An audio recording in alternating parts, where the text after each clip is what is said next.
I'm Paul Cowling with Film Independent, and welcome to another Filmmaker Tuesday, Member Tuesday event.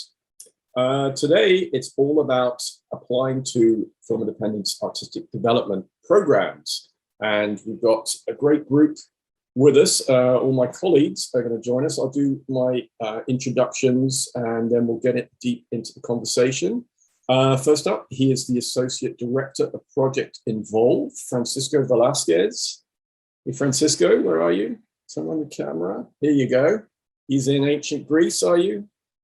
Actually, the Andes. I'm at Machu Picchu. Thanks for joining us from there. My pleasure. And you've run Project Involved for quite a few years now, right? Yes, at least a dozen years, if not a little bit more. Hence the Machu Picchu connection, right? Exactly. Yeah.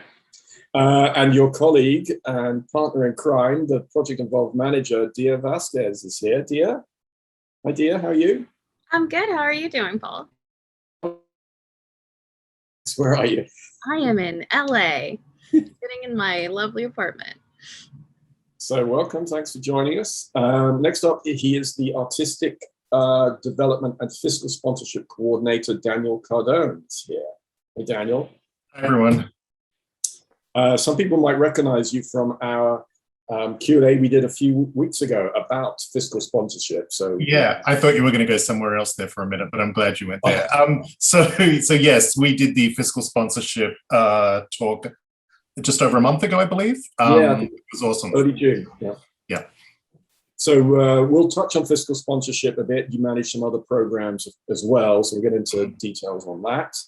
And finally, the artistic development consultant who's here with us for a short while, Rebecca Katz. Hey, Rebecca. Hi. How you doing? I'm good. How are you? Is this your first Zoom panel with us? Yes, with you, yes. So I'm excited to be here. I have done some Zoom panels in the past. I feel like I live on Zoom now, so. Well, welcome to the family. Thank you. Now, normally the director of artist development,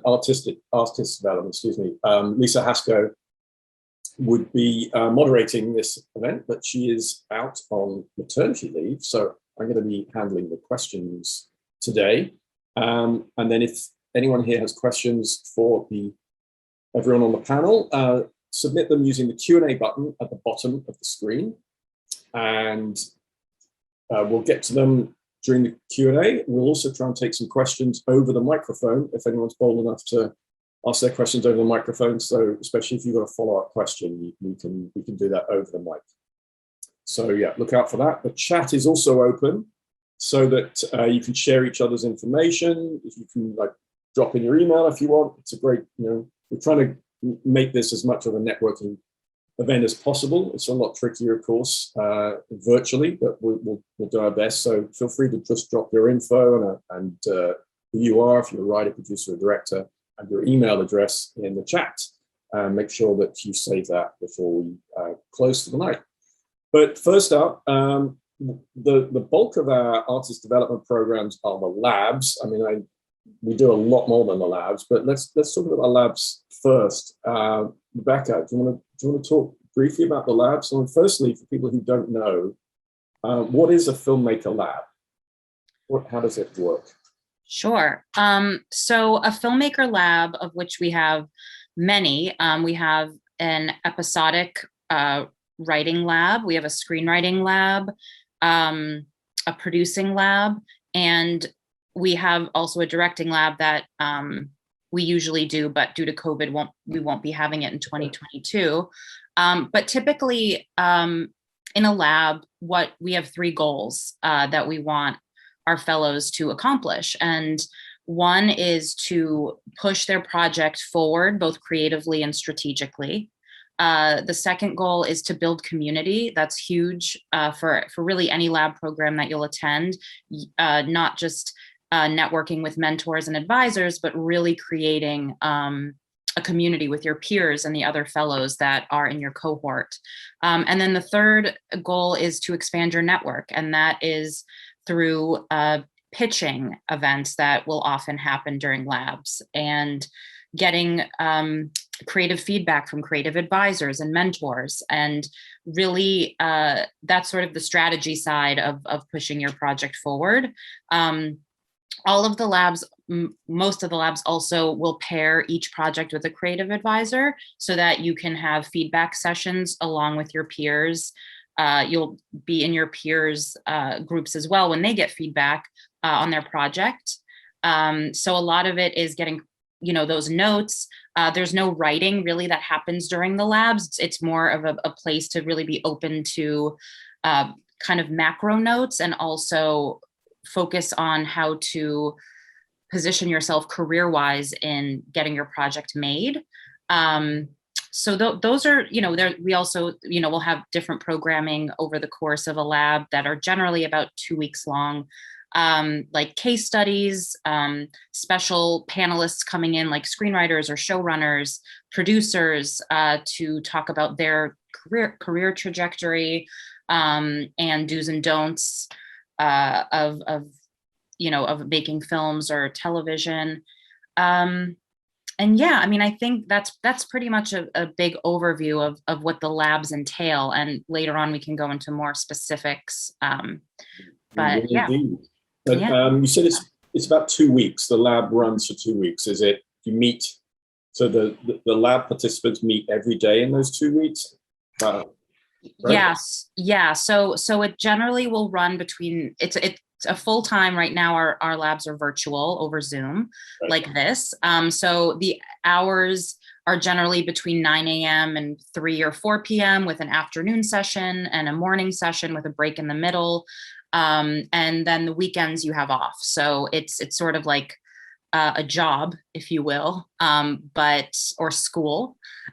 So yeah, so that's how the labs are working right now, especially in the COVID space. Okay. And how many filmmakers are in each lab? I believe, for our episodic, we have about 6. Our fast track finance market, which is a different kind of lab, more to set up and get financing for projects you have in late stages of development. We have, correct me if I'm wrong, Daniel, 10 documentary projects, 10 feature projects. Five documentary projects and 10 fiction projects. Yes. Okay. So 10 fiction, 5 documentary. And then screenwriting is, Daniel, 10, 5? 6. So right in the middle. And also there's the documentary lab, which I don't know whether Rebecca mentioned in the first go round. And that one is slightly different because we'll take 6 projects, but generally it'll be the documentary team. So it'll be the director and the producers involved. And usually that's 2, sometimes 3 people on each project. Right. So it's a very small group, this lab cohort. But typically, how many applications do we receive for each lab? I think it varies year to year, but this year we got a huge number of episodic applications into the 400s. So hundreds of applications. Just to give people some idea of how competitive it is. Several hundred applications, and we choose about half a dozen. Yep, that's right. Yeah, so it's tough. And so there's a lot of great projects that don't quite get in. Always, yeah. So let's talk about Project Involve now. Do you want to give us a little overview of Project Involve? Absolutely. So Project Involve is a 9-month program where we accept 30 filmmakers from underrepresented communities, and over the course of the 9 months, we make 6 shorts that screen at the end of the program. Each filmmaker gets a mentor in their discipline, and they also attend a series of master classes on the art and business of doing film and television. This is a 1-year program that it cycles around once a year, right? So you said it's a 9-month commitment. Yes, a 9-month program. So it'll start in February and end in October with the screening. So when are applications? Right now, actually. Right. We're currently accepting applications. The Well, you're at this lovely Zoom, so you're a member of Film Independent potentially. And if you are, you get additional time and you can apply by August 30th. If you're not a member, the deadline is August 16th. Let's see it. Can anyone in the audience raise your hand if you're not a member of Film Independent? Just get an idea of how many. 4 hands so far. Just 4. The rest are members. Okay. So, Yeah, it's one of the benefits. Is you numbers are going up now. A few more. 6. Thank you for joining us. So yeah, the non-member, the members get an extension on the deadline. So non-member August 16th, member August 30th. And in a short while, we'll go to the website. We'll show you kind of where everything is so that you can find it. It's pretty easy to find, but we'll show you later. Francisco, Yeah. tell us more about Film Independence Project Involve. Your baby. I like real life. I'm like, I want to jump in. But no, the program has been in existence for quite a while now. I think in 2 years we'll be celebrating 30 years of Project Involve. So that's quite a while. And every year you've not been with it for 30 years though, right? No, my spirit though has been in there because it does what I think the spirit of Film Independent is. It's diversifying the industry. But in any case, we take people from the writers, directors, producers, executives, editors, cinematographers, and programmers. Unlike the labs, and like Dia said, it's a 9-month program, so it's a good commitment. We don't meet every day. We meet we meet occasionally once a month or so. So essentially, once or twice a month, depending, we have conversations. We bring guest speakers to talk to the fellows. And then throughout the chunk of the project, of the program, it's making the shorts. So we take them from inception to completion. We give the writers in the program a theme. We ask them to turn in treatments.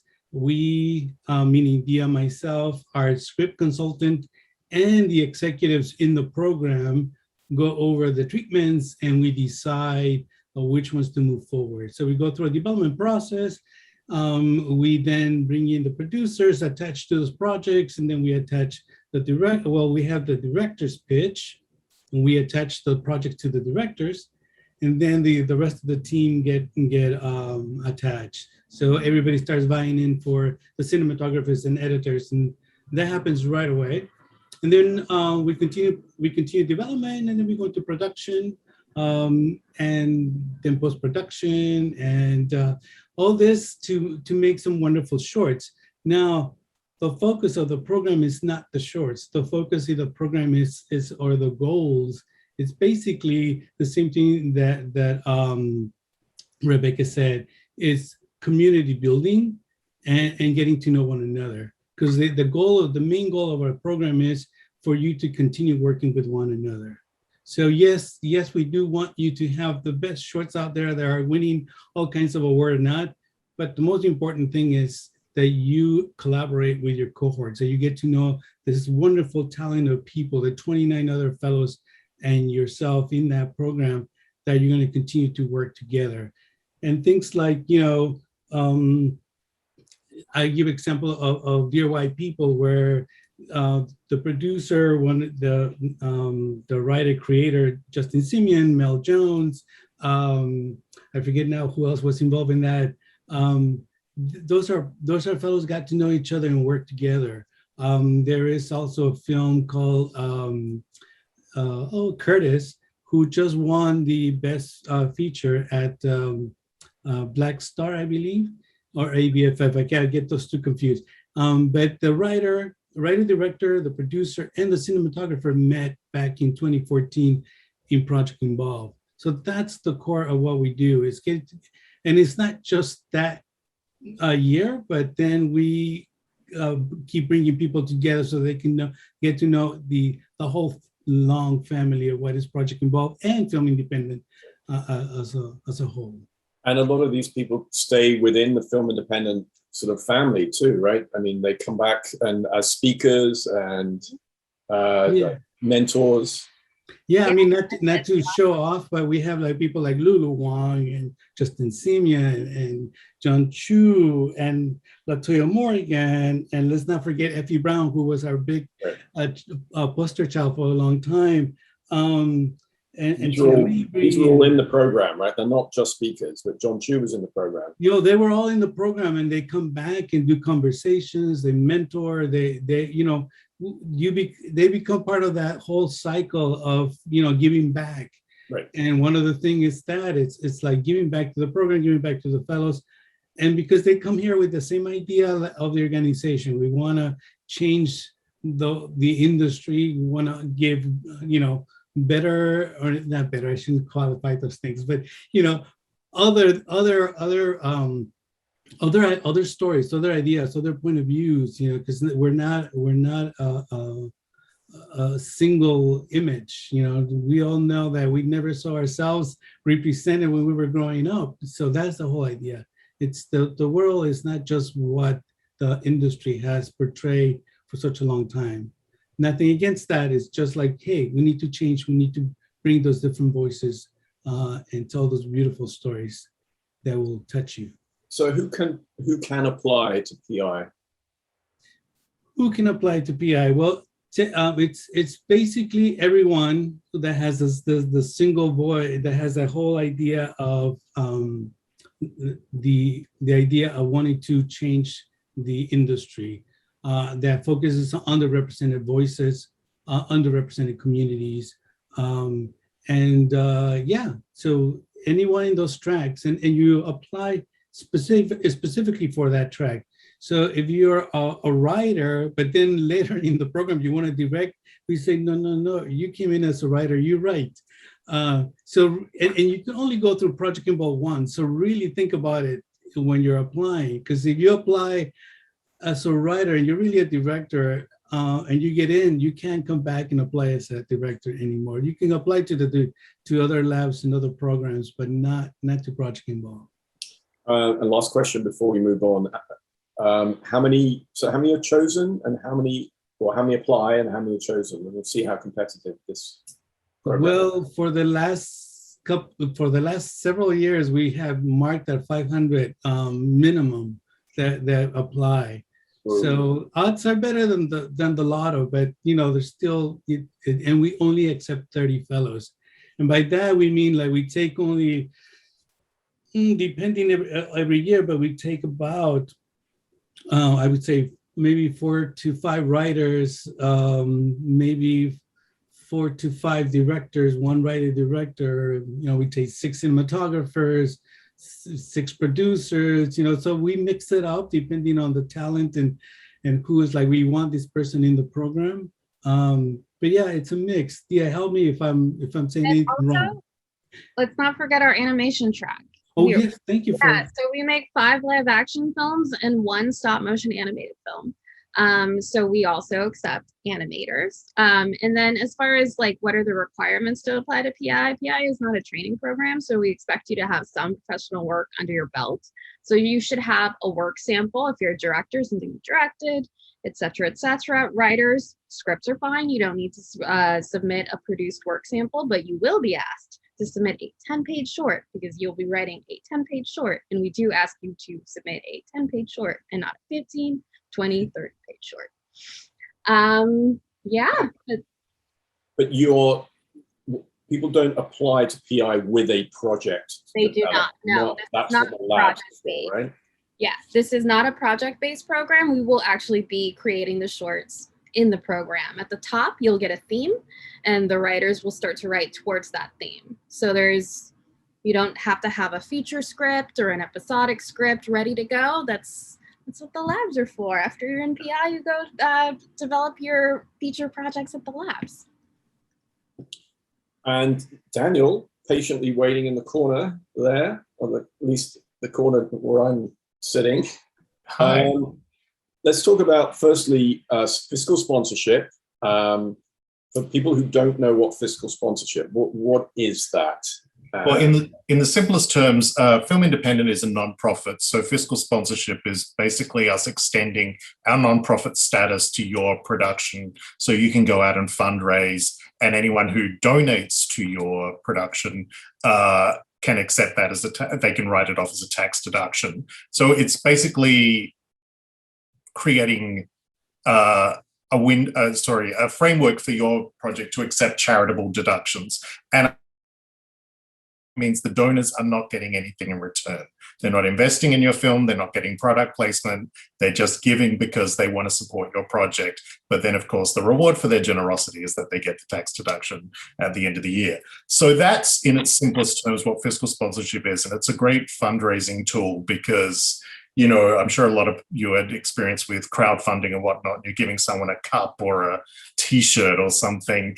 If you're trying to encourage people to give more money, then if you can give them a bigger write-off at the end of the year on their taxes, it's going to be a much greater incentive for them. And hopefully you'll be able to use that then to raise more money for your projects. Yeah, so that's as simple as I can make it, I think. And typically, because people are donating to a project and not expecting to see anything back, you see this most often for documentaries, right, where people are donating to something that is about a cause. Yeah, generally, I mean, documentaries tend to use this most successfully, but also people who are emerging artists who are putting together a short film or so forth and are using that to then, and so they don't need to raise as much money, of being able to successfully finance their entire film through charitable donations as well. We do see a lot of feature narratives come through as well, but usually they're using the section, they breaking up their budget into sections. And so the section of their budget that's funded through charitable donations would be a much smaller amount than, say, the amount they're raising through equity investments. But it can be a good way to get a project into development, get some money there to start the project as they develop their materials to then go out and seek equity investors. Okay. And also a lot of grantors. So we're talking about people like Cal Humanities or the National Endowment for Humanities or other donors like Chicken and Egg or CineReach will require you to have a fiscal sponsor in place before they will grant you funds, basically. Okay.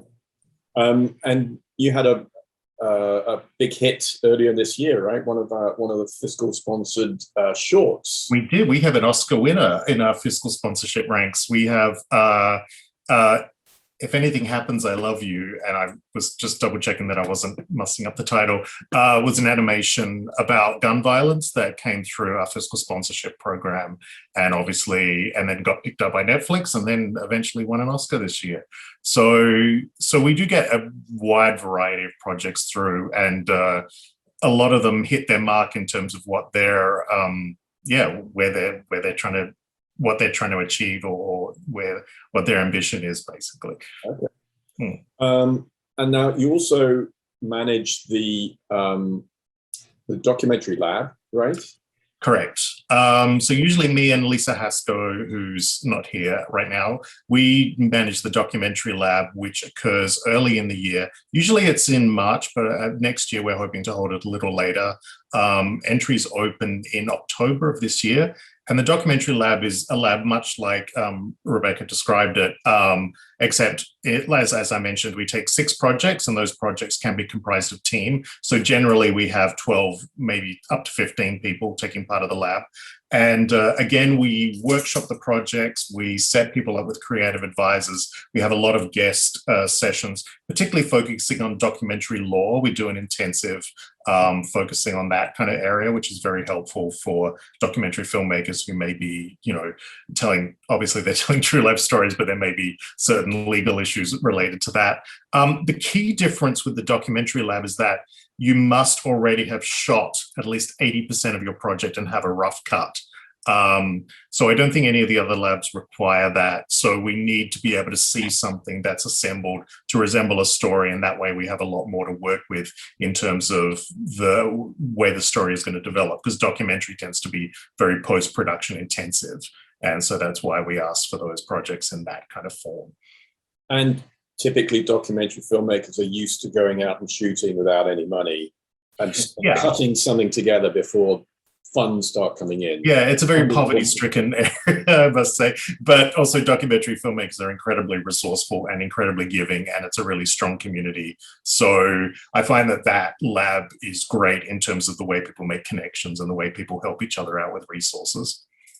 You want to talk a little bit about the CNN Docu-Series Intensive? Yeah, so this year is the second year we're running the CNN Docu-Series Intensive, and as the title would imply, we're working with CNN and it's about a docu-series. So we're asking people to submit ideas for a series, a documentary series, and it has to be not an anthology series unless it has a very strong linking device.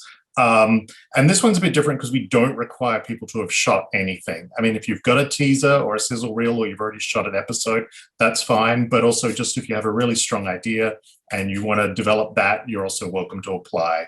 And so this is a bit different. It's only 3 days, but it's 3 days full time. It is intense. It's going to be wall-to-wall meetings every day, and you will have the opportunity to network and also, you know, connect both with people at CNN and other documentary filmmakers and help your project move along towards completion. Have I forgotten any programs that I've run? No, I think that's about it. The only thing I will say is that Rebecca will probably go more into this, but with the fast track, we do take 5 documentary projects. And again, we ask that those projects come in sort of with some footage under their belt, because you will be meeting with potential distributors, investors, and people like that, and executives. So you will want to have something that you can show them and help that project move along as well. I want to talk briefly about just where all this is on our website, and I should have the page ready to go here. I don't know if you want to just chime in and talk. Can you see this? You see Film Independence? Yep. Okay. So this is our this is our homepage, but under Film Independent Programs here. Over here on the left is Artist Development, Labs and Programs. It will basically tell you about all the different programs here, all the different labs. CNN is here, Project Involved. It's basically the sort of landing page for everything we do, including our grants and awards. We'll get into that in a minute. But here's the application page, and it includes deadlines, right? We have quite a few deadlines coming up. So, Excuse me, Paul, I just wanted to add, I didn't mention it, the docu-series is open now. Okay. So people can apply now. It closes on August 13th. And someone just put in a question in the chat of how do they get to pitch for it. Go check out the application form. It'll give you all the answers you need for what we require for that particular application. Fast track, deadlines coming up soon, right? Yes, we just extended our fast track application. So for non-members, the deadline has been extended to July 27th. And for our members, it is 2 weeks later on August 10th. And fast track is basically a really intense 3-day finance market, essentially, where you'll pitch your project, whether that's a documentary like Daniel was describing, or a fiction project, to 60 distributors, investors, financiers, film programmers, other industry. It's really intense. You'll have 20 meetings a day. Yeah, and it's a great way to get your project out there. You'll apply generally.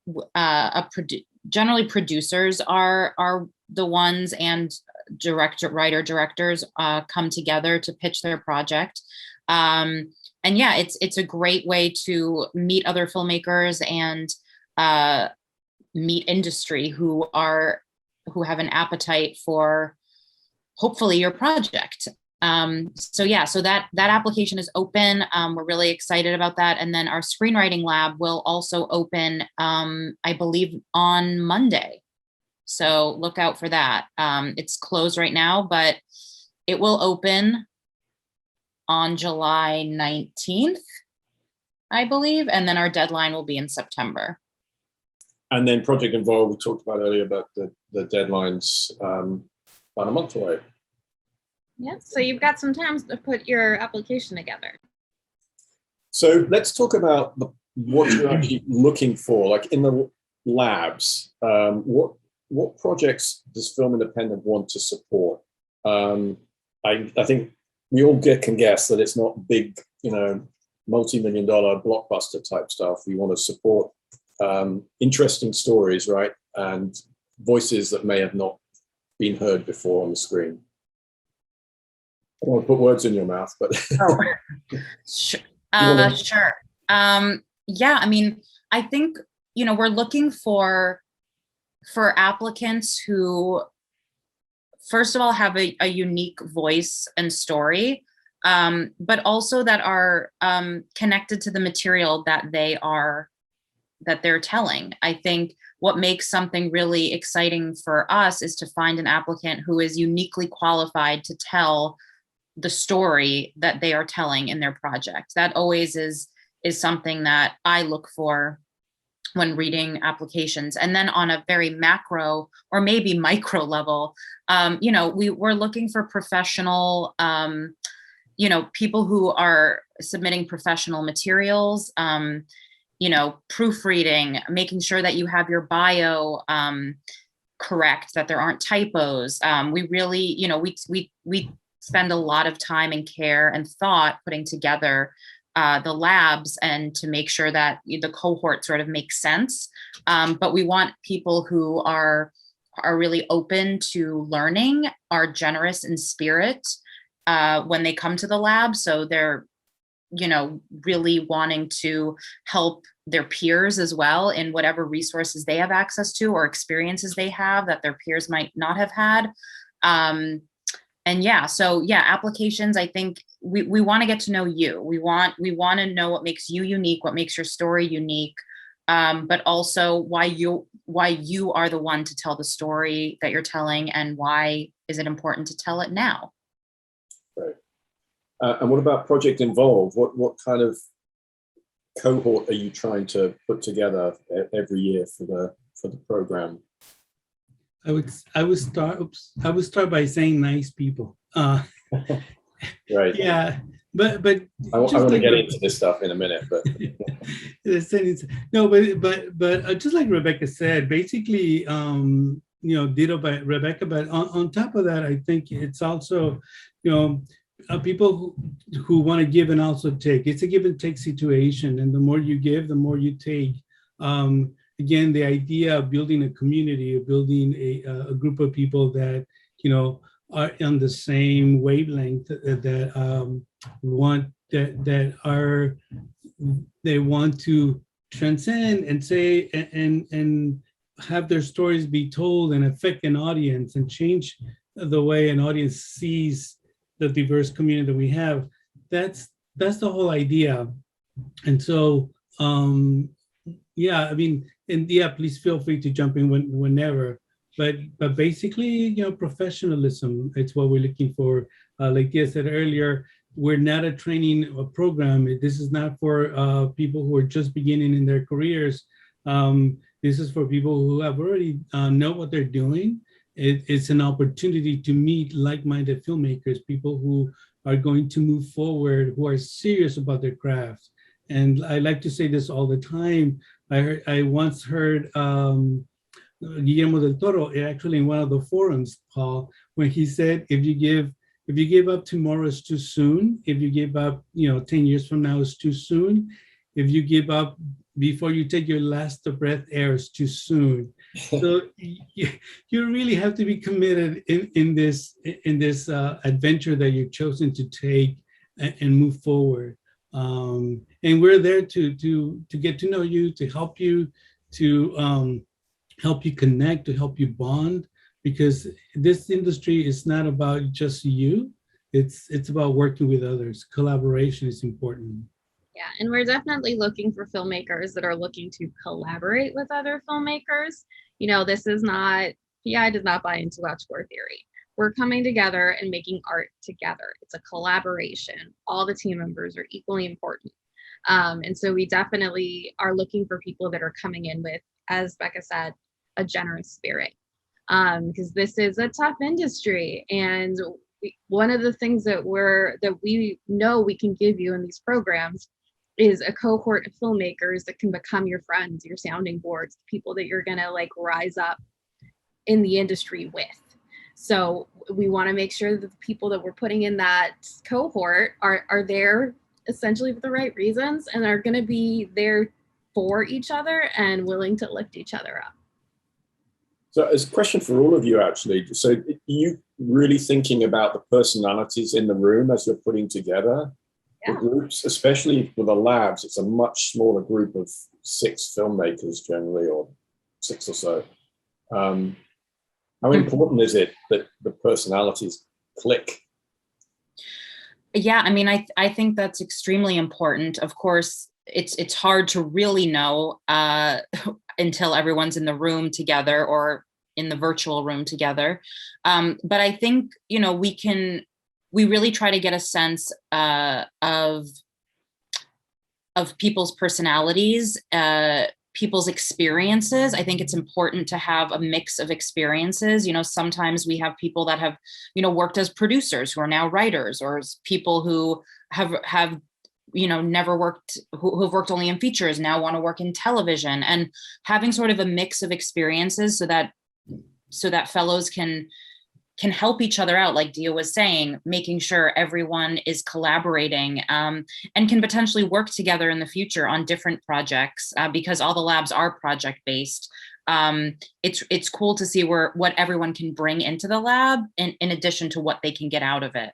I also think we try to diversify the kind of content, the kind of projects that we accept. Like, we don't want to have 6 really depressing dramas, you know, like that would be a really, you know, tough lab. But we want to have, you know, some lighter material, some, you know, all different kinds of stories in there. For example, with our episodic lab, we have a mix of half-hour comedies and dramas, so that we can really have a wide array of different kind of content in addition to different kinds of personalities. I think, you know, we're programming for not just for personalities, but also for the content, so that it sort of all fits together and makes sense. Yeah. What about genre? Genre is always welcome. I mean, it's always a personal taste thing, obviously, but, you know, genre is absolutely welcome. You know, there's tons of fantasy that I've read that have been really cool, and horror. So yeah, I mean, I think typically when you think of independent film or TV, you think these dark dramas, but I personally, you know, I love to see a comedy in there. It's really refreshing. I love to see a really clever horror piece. I think that it does stand out if it's really good, because you do get so many dramatic, not to say dramatic films aren't good at all, but just to say we welcome all genres. Okay. We're almost at the time for questions, but I had a lot of questions for you, which I'm going to group as one big question. And that's basically tips that you can offer people for a successful application, and / do's and don'ts. And we've covered some of this, but can you talk about like a bio and a cover letter and the importance of those, and the difference and the importance, and also reference artistic statements as well? Those 3 things. Sure. I'll take this, and then Dia and Daniel and Francisco, please chime in, because all of the applications have these elements. But for me, you know, a professional bio is one that includes information about your past work, any awards that you have won, any festivals you've played at or that your work has played at, projects you've been involved in. Typically, and you know, this is very in the nitty gritty, but you know, make sure that when you say what fellowships you applied to, you get the verbiage right. Make sure that you're calling the labs by the right names. Sometimes there's typos in there, and we want to know that you're detail oriented and are paying attention and putting careful thought into what you're writing. A cover letter is really an intro to you. How did you get involved in the project? If you're a producer, how do you came up with the concept? If you're the writer, director, and sort of an introduction to you. The artistic statement really, to me, and that can sort of vary, but it's your connection to the material, how you see this playing out, how, visually, especially if you're on a directing or writing track, what you hope to accomplish creatively with this project is the artistic statement. And, the cover letter is more of a professional, why you think you would, what you'd get out of the lab, or any program that you are applying to. That sort of cover letter is sort of you. Artistic statement is you and your vision for the project, is sort of how I delineate, if that makes sense. But please, someone else can hop on that. And let me jump in for PI, because you're not going to be talking about a specific project, but bio, exactly as Becca described it. For your cover letter, don't regurgitate your bio. Don't feel like you need to tell us where you've worked or the films that you've done, because we'll see that in your resume and your bio. The cover letter for PI, it's think about more of along the lines of why you're passionate about your track, why you're a writer. Like, what is it about writing that it's the thing that you need to do? And also, why PI and why now? And we also expect you to be familiar enough with the program to talk about it in your cover letter. So do make sure to read our materials on the website and get a sense of what the programs are. And I think this goes for all of the programs, knowing the difference between the Screenwriting Lab and the Episodic Lab, proofread, because this is you introducing yourselves to us. And so this is your first opportunity to let us know who you are. And as we've said, we care a lot about what your personality is Alexa, not now. Sorry, she started talking. We care a lot about your personality in addition to your work and in addition to your project. So make sure that you show a little bit of it too. However, don't be wacky in your cover letter. I mean, if you've got a personality, we want to see it, but so many you see and people are trying to be different. Don't try and be different. Just be you. Yeah. And also don't grovel, don't put a steamed selection panel, things like this, all things that we've seen. Also get the name of Film Independent right, the amount of applications that are put IFP, which we are not. Totally different organization.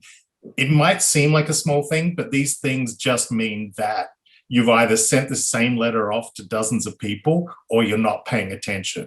And from my point of view, I want to see people who are paying attention. They're not trying to big note themselves. If your film has won awards, say which awards they are. It doesn't matter if it won an award in some small festival in some small town that no one's ever heard of. It's the fact that you should be proud of that someone saw the film and acknowledged it. It doesn't have to be the biggest award in the world. So don't hide your achievements because you think they're small. I also like to see people have a good sense of their own professional narrative. Where are you on the spectrum of your career? Where have you come from? Where are you now? Where do you want to go? So it gives us an idea that you're in this for the long haul, basically. So you kind of know where you are, what skills you want to attain, and specifically how this lab will help you attain those skills. So that's kind of the things that I really look for in a lab application.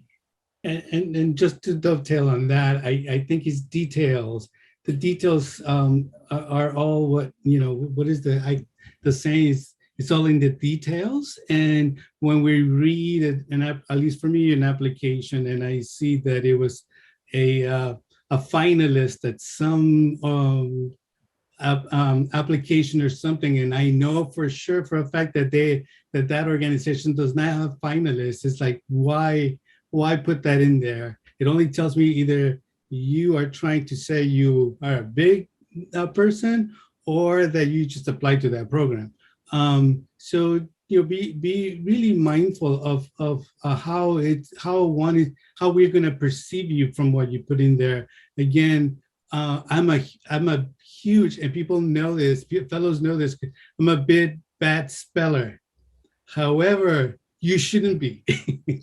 You should not be, because that is details. If I'm going to send a letter somewhere else, though, that's official, that's going to represent me and the organization, all that, I take a day or two to make sure everything is correct. And I expect that of you as well, because I want to make sure that you're detailed. Working on film, you know, creativity, whether it's through producing, whether it's through directing, writing, it's all about the detail. It's all about focusing. And it's someone who does not do that on their application, it's only going to tell me, it's like, you know what? It sounds like a great person, but I don't know if this person is really right for the program. So that's really, really important for me, almost like a pet peeve. Yeah, and I can say that one of the reasons we're harping on about this is because, as you said, Paul, we have a huge number of applications for 6 spots. So anything you can do to make your application as professional as possible is going to help you in the long run. Because if it comes down to 2 things, and one is like, you know, badly spelled and incorrectly formatted, then that could be the thing that stops your application from getting in. So that's something to consider. I mean, a lot of this. I mean, I just wanted to note, like, be kind, like, be nice to the, like, if you have a question about the applications, like, be nice in your emails. If you are, and this has no bearing on your talent, these are very competitive programs. If you don't get in, it's not because we think you're a bad filmmaker. You just didn't get in this year. So be nice if you respond to those rejection emails, because chances are the people who run the program are gonna see it. And we remember the ones that are nasty. So don't be that. You said some people are rude in there when they don't get in, they send a rude and nasty email and then apply the following year and expect to get in. Yeah, and we remember that. Yeah. So don't do And it. also keep in mind, who wants to work with someone who's rude? No one. And so, you know, take a second. You know, these are not fun things to get. Like, go for a walk. And if you want to send an email, that's fine. But remember to be professional. Just because it goes to a general email does not mean there's not a person on the other side of that email. and I can speak for Project Involve. I mean, Marvin Limos, who's now showrunner of Hentify, he applied to Project Involve. I think he keeps increasing it like 15 times now. He applied 5 times to the program and he got in then. But you know, every time he applied, there was difference. There was the different work that he's done. And I can see the change, but he wasn't ready then. So, you know, just because you get rejected multiple times doesn't mean that you're a bad filmmaker or anything like that. It's not a judgment on you. It's there's so many factors that we take into consideration that when you do get in, like Marvin, and sorry, Marvin, if you get wind of this, I didn't want to put you on the spot, but he puts it on his bio anyways. That you know, just keep at it, and meaning that if you're good and nice about the process, your time will come. I mean, a lot of this seems really just common sense, but you're saying it probably because you see so many applications with spelling mistakes and typos and formatting wrong, and the people getting the name of our organization wrong, right? Oh yeah. Also, I mean, you know, put some thought into your application, because we've definitely seen a project that sounds great, but your cover letter was 2 lines. So that tells me that you're not going to take this seriously. So put some thought into the application, because we put a lot of thought into putting these labs together and our selection process as well. And also, sorry, Paul, I know you're on a scale, trying to type. But just in regards to what Francisco and Dia were saying, we do keep note of who has applied, not just for negative reasons, but also for good reasons. And especially, say, for the documentary lab, a project may come across and it's not quite ready yet, but we're looking at it, we're watching. And so, for example, this year in the doc lab were 2 projects who got rejected the previous year because they reapplied and they were much better. And yeah, so it was like, okay, this is the time for this project. Then there's one who didn't get in both years, but then I recommended they go to another lab and apply to that one. And so it's part of an evolving process. So if you keep applying, we can see your growth as a filmmaker. And I think that's part of what I was talking about in terms of seeing the narrative that you have for your career as well. And I think we have kind of touched on this, but it's, I think it goes without saying, don't send kind of like a form application, right? Sort of customize it and tailor it for the specific program to make it seem like a unique application for that one program, right? Yes, Yeah. absolutely. Goes without saying, yeah. And you also touched on like, don't embellish, because we'll find out if Yeah, I mean, you weren't a finalist in a program, or that the title of finalist doesn't even exist, right? Exactly. I mean, and I think because, you know, all of us have been doing, you know, this kind of work for so long, we know the other programs really well too, because that's just part of our jobs. And so we know, you know, which programs have finalist categories, which programs don't. And so when we see, you know, those things in an application, we're like, okay, well, you know, it's a little bit of a red flag. But like Daniel said too, you should absolutely, any award or actual finalist award that you do get, we want to know that too. So, you know, just be mindful, and, you know, and just check. I mean, just like Google, like, you know, like to make sure you're getting the name of the award right and all of these things, because we just want to know that you care about the application that you're sending to us. A final question I have is about the interview process and the sort of people you're looking for, because once people they get into the shortlist and you have a short list of people you interview before you pick the final group. What are you looking for personality wise for people once they've got past the first hurdle? Do you want me to take this? Go ahead. I was going to get into the esoteric part of it. So. Well, I'll let you do that. I'll be quick. In the interview process, we're really trying to get to know the applicant off the page. You know, we've read their materials. We have an understanding of who they are, why they're telling their story, and why it's important now. But I think that's really when we kind of can glean whether or not you're a nice person or not. How you talk about yourself. I think self-awareness is a huge part of the interview process. We want people who are self-aware of, you know, their, you know, everything they're capable of, their own limitations. We want to know what you're hoping to get out of the lab, because that's sometimes not always explicit in the application. And so we definitely want to know that. And by the time, you know, we're doing interviews, it might have been some time since you applied. And so we want to know where you are now. Has anything changed with your project? You know, we're really just trying to get to know you as a person. And that's really when we start figuring out how the personalities in the room might make sense. But yeah, I mean, I think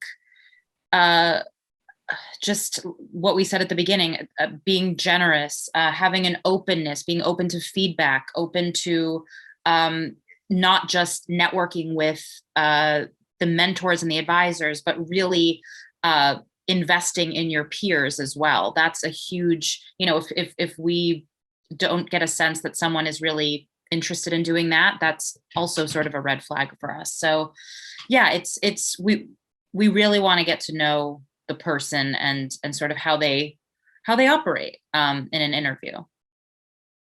Yeah, and I'm just going to get into the esoteric part. Since I'm in Machu Picchu, and there in Machu Picchu, there's a stone that's supposedly the center of the energy in the world. So, yeah, and just basically that is, you know, at least I can speak for myself. I want to feel your vibes. I really want to feel your energy.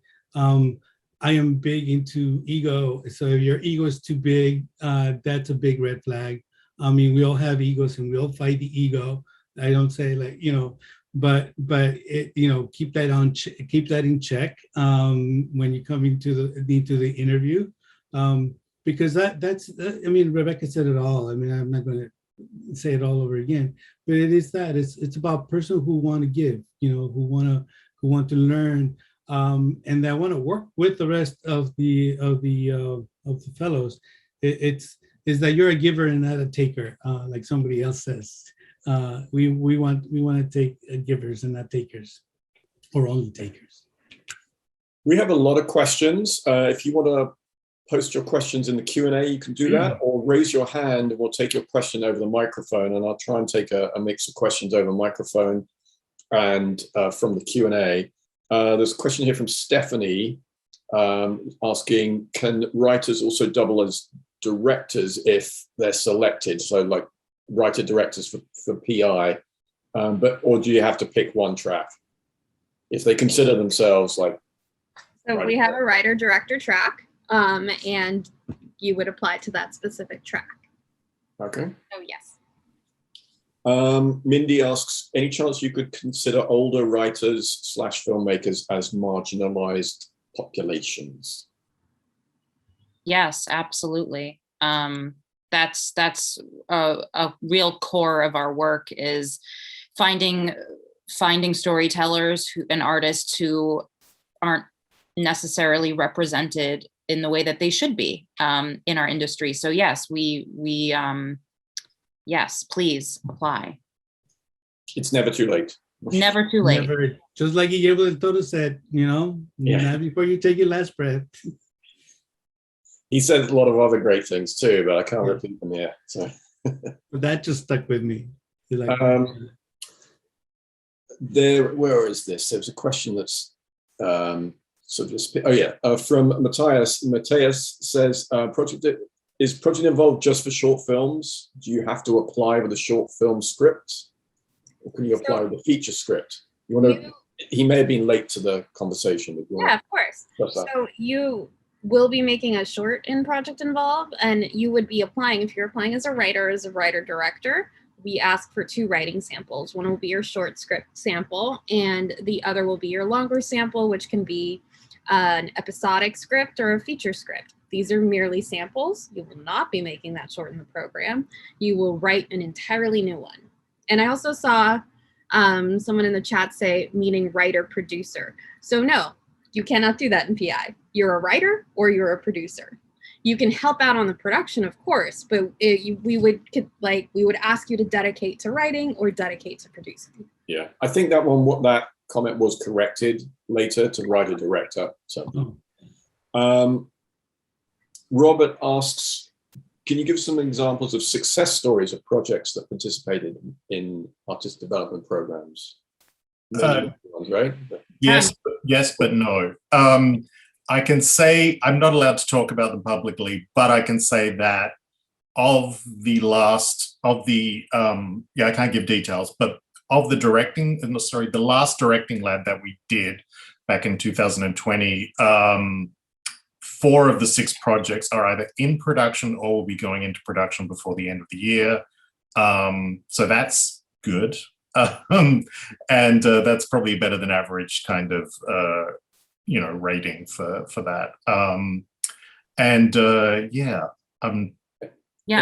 the top of my head, yeah. Yeah, I mean, Chloe Zhao, I mean, she went through, I think she was in Fast Track. And the writing lab, I think. Isn't she in the writing lab? Yeah. And she won an Oscar. So that's a success story. I mean, it's one path to success, but yeah. And then all of the people Francisco said earlier, Justin Simeon, tons of Project Involve success stories. And also Chloe's producer, Molly Asher, has not only worked with Chloe but has had a ton of projects, smaller projects that she's developing that have been released. And most of them have been also fiscally sponsored by Film Independent as well. Now, this is something Molly doesn't, we do publicly post fiscally sponsored projects, but with her, because she's targeting specific donors, she will set up the fiscal sponsorship and then direct people directly to her to donate through that. So it's not necessarily an open call like a lot of other fiscally sponsored projects have, but she's certainly been through us with quite a number of projects. Oscar-winning Molly Asher. Oscar-winning Molly Asher, which she should change her name legally too. Becca, Katie has a question about Fast Track. Does it accept films in post-production? It felt like it was more development focused online, but here it seems better if a film is further along. That is a great question. Daniel, do we take post-production features in post-production? Only for the producing lab. Okay. And the documentary strands. Got it. Yep. So the answer is no. But if you want to apply to the producing lab, which unfortunately is closed right now, but for next year, if we do accept films in post-production for producing lab. Gilbert, hey Gilbert, I know Gilbert, tuning in from Canada, is asking if the Screenwriting Lab is going to be in person or online.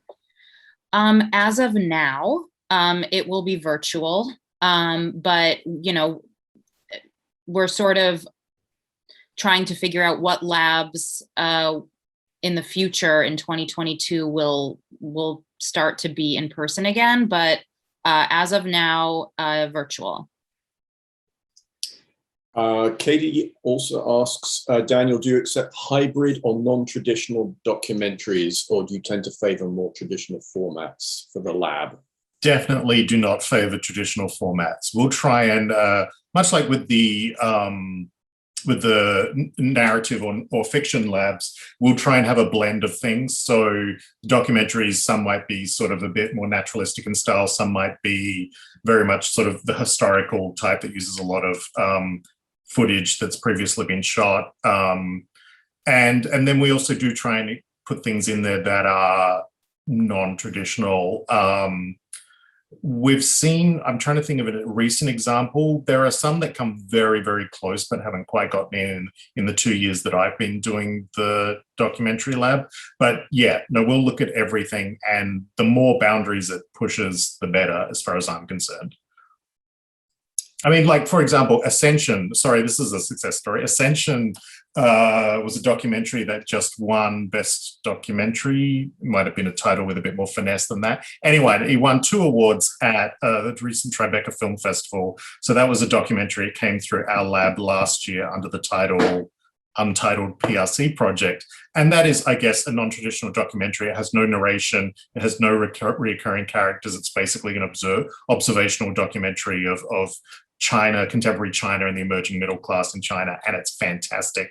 And I'm thrilled that it's being celebrated. Great. Dia, a question for you about cinematographers. What percentage of cinematographers have already gone through a master's program versus have not gone through that or film school or anything? It's a mix. I'd say it's a mix for all of our tracks. We definitely have folks that have gone through all the different film schools and gotten their masters, but we also have folks that are self-taught. We have directors that didn't go to film school, writers that didn't go to film school. So definitely don't let that discourage you. And we're always happy to be, including new fellows that aren't from like the traditional pipelines. And I would add to that the application process and the way I particularly look at them is it's all about the work. It's all about, so it's not even, I just get the sample and start looking at it. And if that sample work really gets me excited, then I go look and see who this person is. I don't go see like, oh, where's this? I go and like, oh, this person went here and there. Now let me look at, no, it's the other way around. I want the work to speak for itself. So I think that you should think in those terms. It's like, don't let anything else discourage you. Just apply. You will never know if you don't apply. So, but also understand that if you are at the very beginning of your career, and you have to be very self-critical about your work and only send us your best work, your best 5 minutes of work. And do that. Otherwise, sometimes people make the mistake of sending their best 5 minutes of work and then all kinds of other stuff. And all the other kinds of other stuff is not very good. And it's like, oh, I really like the beginning, but all this other stuff is like, I don't know. And I wonder if this is just a fluke or what. So it's all these other things. So just be very, very critical and send us your very, very best work. And also, we do ask that you send us a produced narrative sample. So we do need it to be fiction. We don't accept documentaries or music videos as samples. Okay.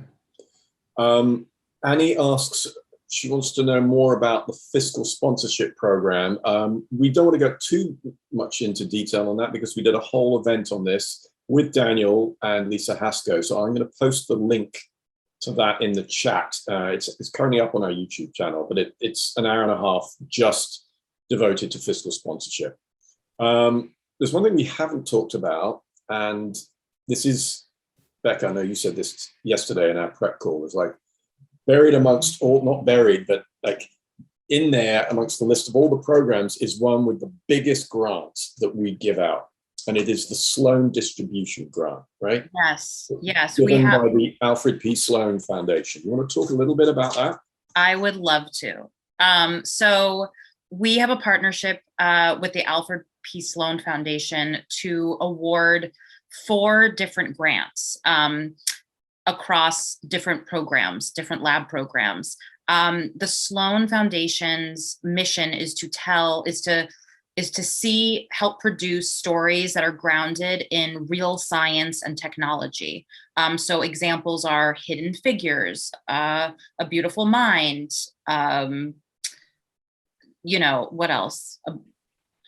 The Martian, although The Martian is I think we talked was on the fringe, but basically we want to see no sci-fi projects, but projects that are really based on grounded science. And so the 4 grants that we have available, the first one is the Sloan Distribution Grant, which is a rolling application, so it's always open, and that is quite a hefty grant to help with the release of a film that's either in post-production or has just gotten a distributor and are about to roll out.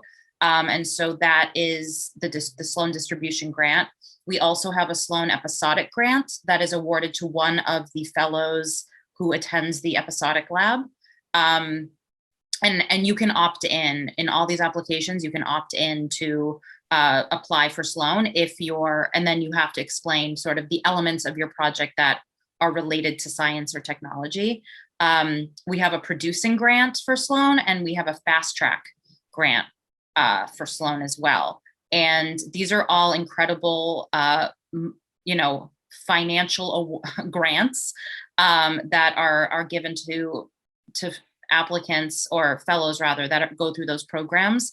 And yeah, we're always looking for really cool projects. Again, sci-fi and fantasy are not eligible. But if you have or are interested in telling a story, you should definitely check out our Sloan page because there's just a lot of opportunity. And the last thing I'll say that I'll just plug because I'm really excited about it, but we're having a Sloan Salon on August 3rd.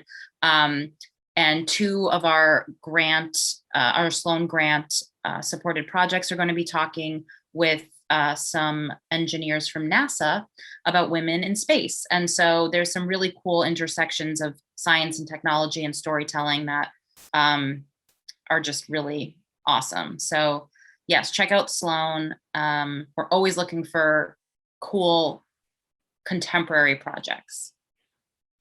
Great. Anyone who wants to ask a question on microphone, please raise your hand. We still have a few more in the Q&A here. I'll try and get through those, but it's like a shy group today. I want to answer one here from Tara Grover, who's asking about living in Los Angeles and whether it's a requirement. Pre-COVID, yes, it was a requirement that you had to be in the LA area, and not just LA City, but the larger community.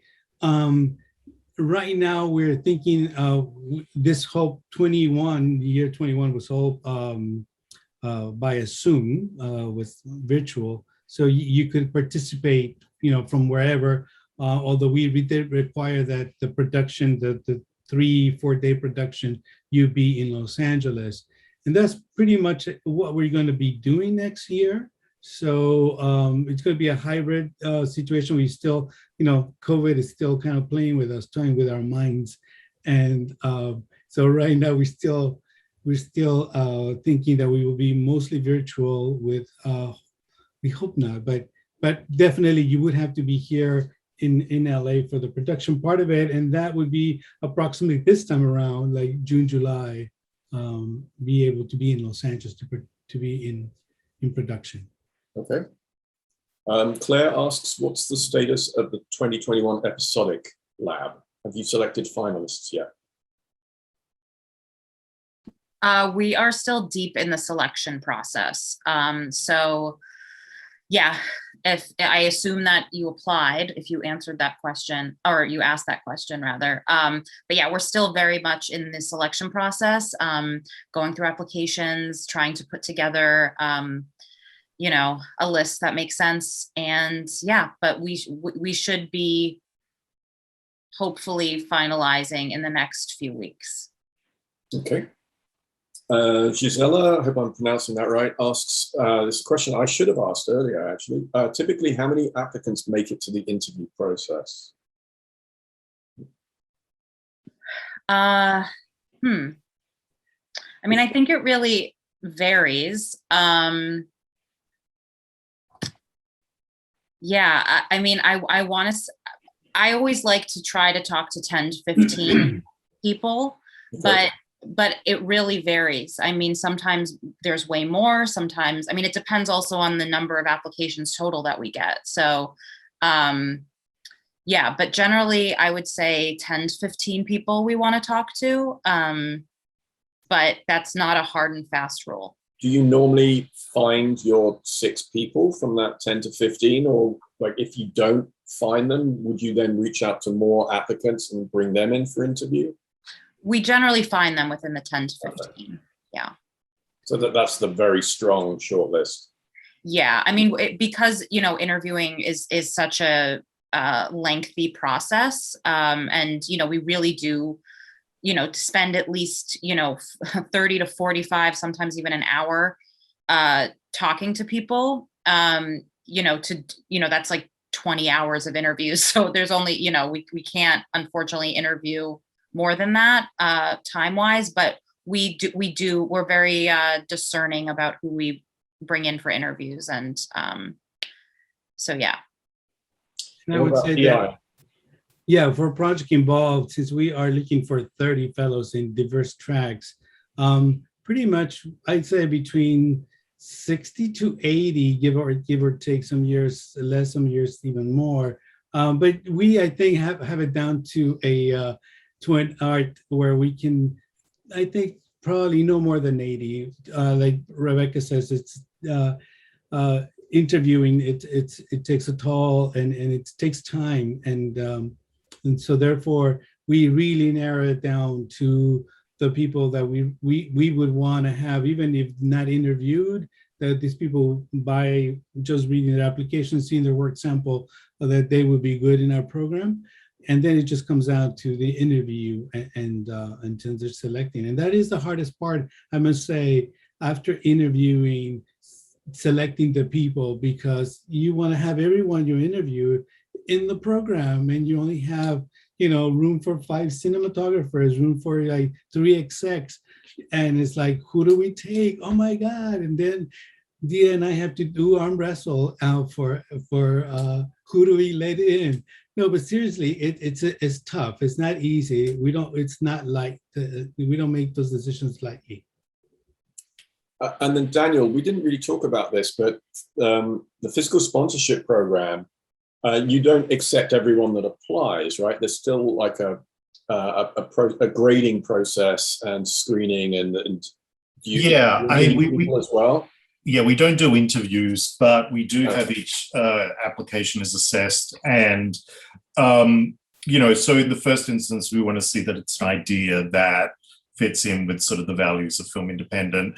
Then also that it has a good, solid strategy for how they're planning to fundraise. And is that strategy not only feasible, but is it something that actually works with fiscal sponsorship? Say, for example, some people, and I mentioned this right at the top, was they'll get money in exchange for a product placement, or they will have some sort of corporate sponsorship or something. These things do not work with fiscal sponsorship, or they would have confused donors and investors. And so if I get that language where it's a mix of donors and investors used interchangeably, I'm wondering, well, which do you mean? Is it donors or investors? So, but usually if the project looks solid and I'm just needing a bit of extra information, I will usually email and ask for additional information. But at the same time, it is a smaller program. We just cannot accept everyone, unfortunately. So we do get pretty stringent in terms of like saying, listen, if you can't answer these questions specifically, then we're going to have to pass on your project.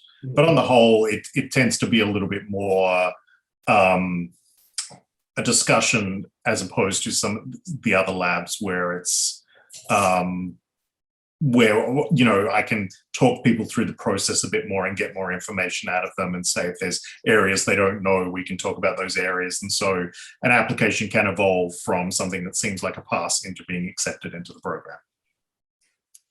So a couple of questions I'm going to bundle together. Katie asks about who reviews the applications for the various labs, and where is it? Robert asks, do you provide written feedback to applicants to the episodic and/or screenwriting labs? Mm-hmm. So to answer the second question, we do not offer feedback. We just, the volume of applications we receive is so high that we just aren't able to offer individual feedback. As for who reviews the applications, it is you're looking at them. But we also have like professional readers that will do coverage for us, but we look at every single application. Every single application is considered very carefully, and generally it's the artist development staff who is looking at the applications. Yeah, I mean, it's kind of an all hands on deck. There aren't many of us, so we do go through a ton, and we try to be as discerning as possible. But yeah, it's you're getting staff who are putting together the labs. It's not like a third party stranger. Every reader that we also have reading the reading the scripts and offering coverage are all seasoned readers, and we trust their opinions, and we use the coverage as guidance, but we are looking at everything. Okay. Jared asks, is it a disadvantage to submit more than one project to the same lab during the same cycle, assuming each project submitted is equally strong, or the same project to multiple labs? Now, I know of projects that do go through multiple labs, right? Yeah. Certainly projects can go through the screenwriting lab and then, the producing lab and fast track. And that's totally possible if it makes sense for where you are in terms of producing the project, right? So yeah, that's totally possible. I would say, because the labs don't happen simultaneously, so it could make sense that one project is attending multiple labs. And we encourage, and if you do attend one lab, we do encourage you to, see what other programs might be beneficial to you. As for submitting more than one project to the same lab, we do see some people that apply with more than one project, and that you can only really work on one project at a time when you're actually in production. Of course, in development, you can be developing lots of things, but we really want to support the project that's on your front burner, right? Like, we don't want to focus on a project that may have been in your drawer for 3 years and you're just now dusting it off. We want something that you've been super committed to, that this is your most important project, that you want to move forward now. And so, yeah, so of course, like, the projects might be equally strong, but how important are they to you? Like, where are they in the rank of what you want to get made first? So I would say you should apply with the project you want to make first. And that is my best advice for that, because there always is going to be one that it would be your priority. On that note, it feels like when people apply with more than one project that they're trying to increase their odds, when in reality, the perception is it doesn't do that. It makes you look somewhat indecisive. And this goes back to what I was saying about having a narrative for your career. If you're really thinking strategically about your career, it's not like these two projects are so equal that they're going to have absolutely the same impact. You have to decide which is the best project for you at this time and which is also the most likely to get made. So just think about those things and then apply that to the projects you have, and then put through the one you think is, the most well realized and the one that has the most chance of being actualized. Right. We are almost out of time. We've got one question left in the Q&A. If anyone put a question in the chat, I didn't see it because I've not been paying attention to chat because there's a lot of emails and greetings in there. So can you post it in the Q&A? If there aren't any in the chat, then we are down to the last question here from Nate. Just asked for fast track with a narrative director's prior work sample. Do you want the entire feature, scenes, and or a trailer?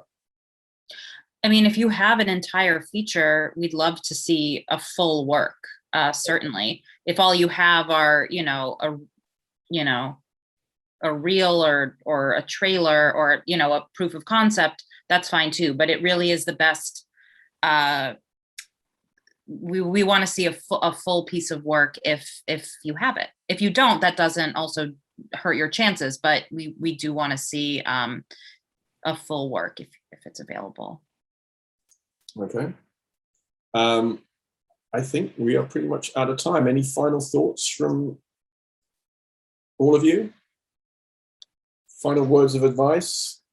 I just wanted to follow up on what Daniel said about, not so much in multiple scripts or projects, but multiple tracks in project involved. Although, you can apply it, as a director, but that again has that idea that you don't know what you want, and indecisiveness, and like we want you to apply to what really burns your desire, what it's really the thing that you have to do. And so I would really think twice if you say, well, I do edit, but I really want to direct, or I want to produce, but else. Yes, I'm a great cinematographer too. Yes, as independent filmmakers, I know that we wear all the hats. That sometimes you have to do everything, or that you have to do multiple tasks. That I understand, and that you're probably good at doing them all. But if you only had a choice of one, what would that be? And then submit us that. That would be my advice. Yeah, you all said something that I thought was very telling and useful yesterday in our prep call, and that is that these applications and a deadline are kind of a gift for people to sort of take their whole materials and their like artistic statements and things like that and their bios to get them right and ready. So it helps them for other programs as well, right? So telling them pick one out of all your hats you love to wear, pick your favorite hat is helping them really, right? Yeah. I mean, just to speak to the deadline thing. I mean, I think, unfortunately, because these programs are so competitive, it's hard to say whether or not you'll be selected. However, what you do get out of applying to Film Independent Labs, to Project Involved, to any other fellowship programs, is you have material that you have generated, which can only help and serve you as you continue to develop your projects, because you have to write a bio, you have to write a synopsis and a series proposal, or put together a reel or scenes. And so it's a great exercise, I think, too, in honing in on what Daniel was saying, your career trajectory and how you are creating that narrative and telling that narrative, and also how to talk about your project. And, you know, across all the labs, we do a lot of pitching, and the application is in itself a pitch of yourself and your project. And so I think getting, you know, the deadline, you know, to any application really is a gift, because you now have these materials that you can use. You know, obviously you will tailor them to each program, but it's a great boilerplate and a great start for you to be able to start thinking critically about your career and your projects. Great. Any other final words, Francisco, Dia, project involved? No, I just couldn't say it a bit myself, Rebecca. It was right on the spot. Well, we are out of time. I want to thank all my colleagues here, Francisco Velasquez, Dia Vazquez, Rebecca Katz, and Daniel Cardones for joining us. And a big thank you to Carrie for ASL interpreting today. We will see you all soon. I posted a link to the application page on our website, so you can find them, the page that has them all listed with all the deadlines. I just posted that. And further up the chat was the link to the Film Independent YouTube channel, where the fiscal sponsorship Q&A is, that we did about 6 weeks ago with Daniel and Lisa Hesco. That goes into real detail there. But for now, this is a wrap, and hopefully we will see you all soon. Thank you, Paul. Thank you, Carrie. Thank you, everyone. Oh. Thank you, everyone.